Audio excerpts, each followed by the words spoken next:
మస్తాన్ సాయి లావణ్య కేసులో మరో ట్విస్ట్ నెలకొంది.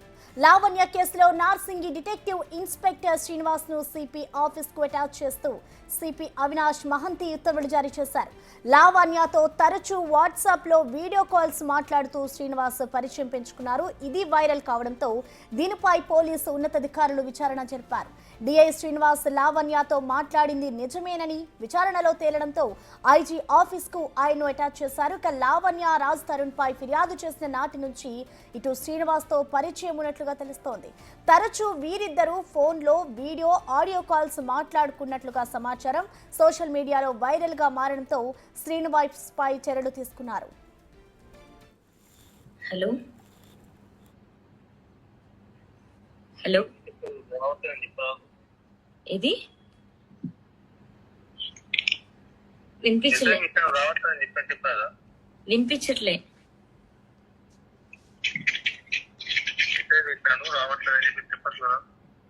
రావట్లేదని చెప్పాలా మీకు? వస్తా అంటే ఏమైతుంది ఇప్పుడు?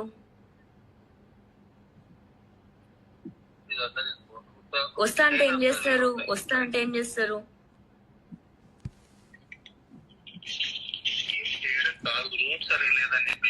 అవన్నీ మీకు ఎందుకు?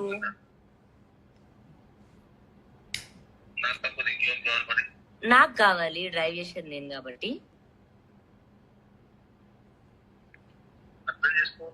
నేను చేసుకోను, నేను అంతే గలీజ్, చాలా గలీజ్.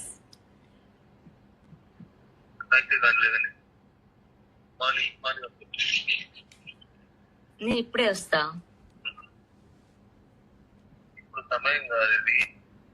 అంటే మీరు డ్యూటీలో ఉన్నారు, మీరు ఇట్లా పనిలో ఉన్నారు, మీరు కలవడానికి అవ్వదు అంటే పర్లేదు, నో ప్రాబ్లం.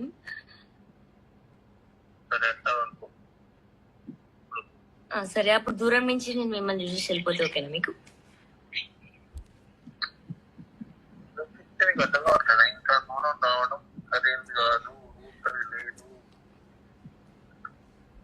ఓకే సరే, మీకు కోపం వస్తున్నట్టు. అచ్చా ఓకే, మీరు ఏదో ఫామ్ హౌస్ లో ఏదో ప్రైవేట్ గా చిల్ గా పార్టీ చేసుకుంటున్నట్టున్నారు. సో నేను వచ్చి డిస్టర్బ్ చేయొద్దేమో మిమ్మల్ని, అంతే కదా?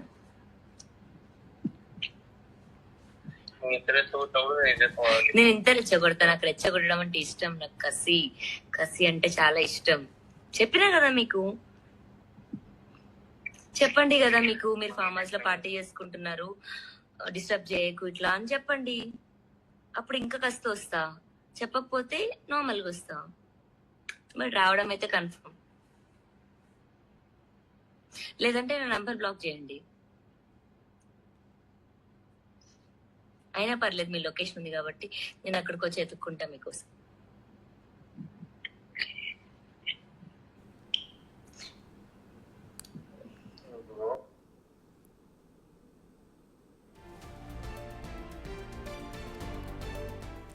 దీనికి సంబంధించిన కంప్లీట్ అప్డేట్స్ ని మా ప్రతినిధి రానా లైవ్ ద్వారా అందిస్తారు. రానా, మనం చూస్తూ ఉన్నాం, ఇటు లావణ్య కేసు ఏదైతే ఉందో దీనికి సంబంధించి ఒక ఇన్స్పెక్టర్ లావణ్యతో వీడియో కాల్లో మాట్లాడిన విజువల్ అయితే బయటకు వచ్చింది. అసలు ఇటు శ్రీనివాస్ లావణ్యకి అసలు ఎప్పటి నుంచి పరిచయం ఉందనుకోవచ్చు రానా?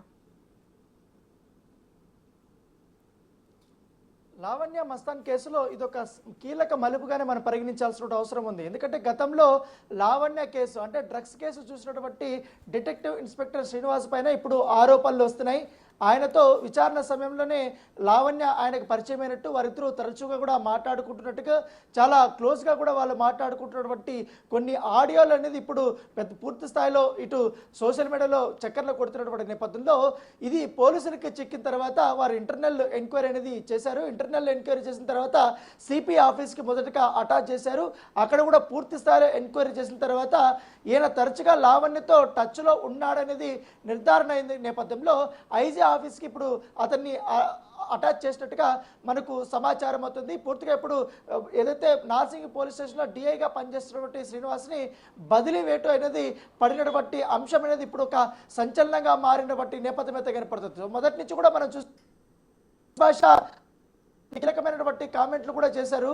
ఎందుకంటే లావణ్య కేసులో ఒక పోలీస్ అధికారి తరచుగా లావణ్యతో మాట్లాడుతున్నాడు, వాళ్ళు చాలా క్లోజ్గా ఉన్నారు. ఆమె ఎప్పుడు మాట్లాడినా, ఎవరితో మాట్లాడినా నార్సింగ్ పోలీస్ స్టేషన్కి రా చూసుకుందాం అనే ధోరణులతో కూడా ఆమె మాట్లాడిందంటూ కూడా ఆయన కొన్ని ఆరోపణలు చేసిన నేపథ్యంలో తాజాగా ఈ యొక్క ఆడియో అనేది ఇప్పుడు వైరల్ అవడంతో దాన్ని పెద్ద ఎత్తున కూడా ఒక చర్చ అనేది జరుగుతున్నటువంటి నేపథ్యం అయితే కనపడుతుంది.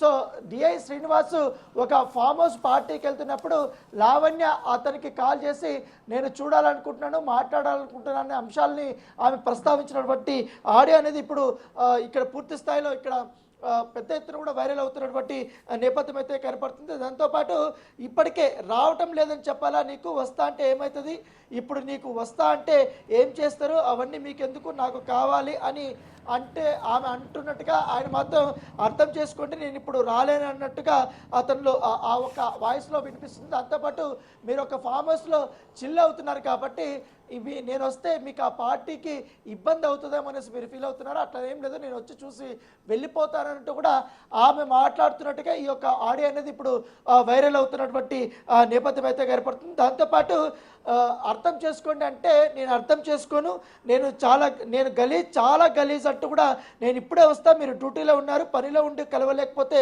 అవ్వలేదంటే పర్వాలేదు కానీ నో ప్రాబ్లం, సరే అప్పుడు దూరం నుంచి మిమ్మల్ని చూసి వెళ్ళిపోతాను, నీ బతుకు నువ్వు చూసుకో, నీది నువ్వు చూసుకో, సంబంధం లేనట్టుగా ఉండు, జస్ట్ సరదాగా ఇన్ఫర్మేషన్ ఇచ్చేయండి అని అడిగింది తప్ప అడిగినట్టుగా ఆ ఆడియోలో ఉన్నటువంటి నేపథ్యం కనపడుతుంది. సో ఆమె ఏదో ఒక ఇన్ఫర్మేషన్ కోసం కేసు గురించి ఏదో అడుగుతున్నట్టుగా అతను ఇన్ఫర్మేషన్ ఇవ్వనట్టుగా ఒక ఆడియో అనేది ఉంది. అయితే గత నిన్నటి నుంచి కూడా అనేక ఆరోపణలు శ్రీనివాస్ మీద వస్తున్నాయి. ఒక కేసు విషయంలో లావణ్యతో కుమ్మక్కయ్యి ఆ కేసును నీరుగార్చే విధంగా కూడా అతను ప్రయత్నిస్తున్నాడు అనేది కూడా అతని పైన ప్రధానమైనటువంటి ఆరోపణ.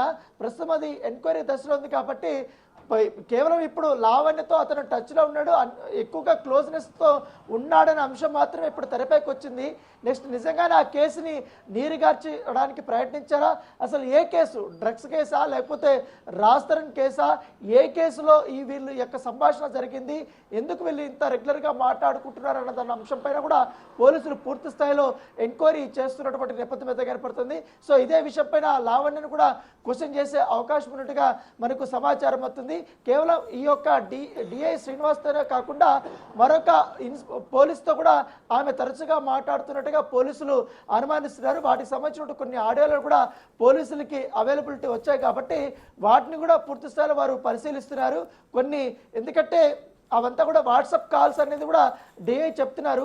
దాంతోపాటు లావణ్యతో కూడా తను చాట్ చేసినటువంటి అంశం కూడా తెరపైకి వచ్చింది కాబట్టి వాటిని పూర్తి స్థాయిలో కూడా వారు దర్యాప్తు చేస్తున్నారు. ఒకవేళ కానీ నిజంగానే ఈ యొక్క అంశంలో లావణ్యకి ఆయన సహకరించి లేకపోతే ఒక కేసుని డీవియేషన్ చేయడానికి ప్రయత్నాలు చేశాడని ఉంటే మాత్రం ఖచ్చితంగా అతనిపైన కఠిన చర్యలు తీసుకునే అవకాశం ఉన్నట్టుగా మనకు సమాచారం అవుతుంది. చెప్పండి రానా, మనం చూసుకుంటే ఎప్పుడూ కూడా ఇటు లావణ్య వివాదం ఎప్పుడైతే స్టార్ట్ అయిందో అప్పటి నుంచి కూడా ఎదుటి వారిని విమర్శిస్తూ ఎదుటి వారి తప్పుల్ని ఎత్తు చూపిస్తూ ఉంటుంది లావణ్య. మరి ఇప్పుడు పోలీసులని సైతం ఈ విధంగా వీడియో కానివచ్చు, ఆడియో కాల్స్ మాట్లాడడం మనం ఏ విధంగా అర్థం చేసుకోవాలంటారు రానా ఇక్కడ? సో మొదటి నుంచి కూడా లావణ్య పైన కానీ అలాగే మసన్ సాయి పైన కానీ ఒక ప్రధానమైనటువంటి ఆరోపణ ఉంది. వాళ్ళకి ఎవరు కాల్ చేసినా ఎవరు మెసేజ్ చేసినా వాళ్ళు రికార్డ్ చేసుకుంటారు. వాళ్ళకి సమయం వచ్చినప్పుడు ఆ ఆడియోలు కానీ ఒక రికార్డింగ్ కానీ ఆ చాట్ని కానీ బయట పెడుతుంటారనేది కూడా మొదటి నుంచి ఒక ఆరోపణ ఉన్నటువంటి నేపథ్యంలో దాని కోవలనే ఇప్పుడు తాజాగా ఈ యొక్క ఆడియోలు అనేది వైరల్ అవుతున్నటువంటి నేపథ్యం అయితే కనపడుతుంది. సో నిజంగానే ఇప్పుడు లావణ్యకి సహకరించినటువంటి వారెవరు, ఏ కేసులు అన్న దానిపైన ప్రధానంగా పోలీసులు ఇన్వెస్టిగేషన్స్ స్టార్ట్ చేశారు. మరోవైపు రేపటి నుంచి 13వ తారీఖు నుంచి కూడా ఇదే కేసులో లావణ్య పెట్టినటువంటి కేసులో మస్తాన్ సాయిని 2 రోజుల పాటు కూడా నార్సింగ్ పోలీసులు ఆయన్ని కస్టడీకి తీసుకోబోతున్నారు. ఎందుకంటే ఆయన పైన ప్రధానమైనటువంటి ఆరోపణ ఏంటంటే భారీ ఎత్తున మహిళలకు సంబంధించిన నగ్న వీడియోలు, ఆడియో కాల్స్, ఫొటోస్ ఇవన్నీ కూడా అతని వద్ద ఉన్నాయి, హార్డ్ డిస్క్లో నిక్షిప్తమైన ఉన్నాయనేది కూడా ఆరోపణ ఉంది. కాబట్టి అవన్నీ కూడా హార్డ్ డిస్క్లు కొన్ని సబ్మిట్ చేసింది. ఆ కేసు నడుస్తుంది. ఇప్పుడు రిమాండ్లో కూడా మస్తాన్ సాయి ఉన్నటువంటి పరిస్థితి ఏర్పడుతుంది. మరోవైపు మస్తాన్ సాయి సంబంధించిన నిన్న వారి కుటుంబ సభ్యులు కూడా నిన్న స్పందించారు. మస్తాన్ సాయిని ఈ కేసులో కావాలనే లావణ్య ఇరికిచ్చింది, మస్తాన్ సాయి అలాంటి వాడు కాదంటూ కూడా వాళ్ళు కూడా చెప్పిన నేపథ్యంలో ఈ పోలీసులు అనేక కోణాల్లో కూడా విచారణ చేపట్టారు. దాంతోపాటు ఇరు వర్గాలకు సంబంధించినటువంటి ఆడియోలు కానీ వీడియోలు కానీ ఎవరు రిలీజ్ చేస్తున్నారు అన్న దానిపై కూడా పోలీసులు ప్రధానంగా ఫోకస్ పెట్టినట్టుగా మనకు సమాచారం అవుతుంది. మస్తాయి సాగుకు సంబంధించినటువంటి కొన్ని ఆ వీడియోలు కానీ ఆడియోలు కానీ, లావణ్యకు సంబంధించినటువంటి కొన్ని వీడియోలు కానీ ఆడియోలు కానీ బాగా వైరల్ అవుతున్నటువంటి నేపథ్యంలో వాటి మీద ప్రత్యేకంగా కూడా వాళ్ళు దృష్టి పెట్టినట్టుగా సమాచారం అవుతుంది. గతంలో కూడా మనం చూసాం, ఏ ఆడియోలు అయితే ఏ వీడియోలు అయితే మస్తాన్ సాయి వస్తున్నాయి వాటిని చూస్తే నన్ను బెదిరిస్తున్నారు చెప్పిన నేపథ్యం ఆడియోలు పెద్ద ఎత్తున కూడా ఇప్పుడు వైరల్ అయిపోయి ఇప్పుడు తాజాగా ఏకంగా ఒక పోలీస్ ఆఫీసర్ మీద అభియోగాలు వచ్చాయంటే ఈ కేసు యొక్క తీవ్రత ఎంత ఉందో మనం ప్రత్యేకంగా చెప్పాల్సిన అవసరం లేదు. సో అన్ని కోణాల్లో కూడా పోలీసులు ఎంక్వైరీ చేస్తున్నారు. సో మరో 2 రోజుల్లో ఈ కేసులో చాలా కీలకమైనటువంటి అంశాలు అనేది తెరపైకి వచ్చే అవకాశం ఉన్నట్టుగా మనకు సమాచారం అవుతుంది. Thank you Rana.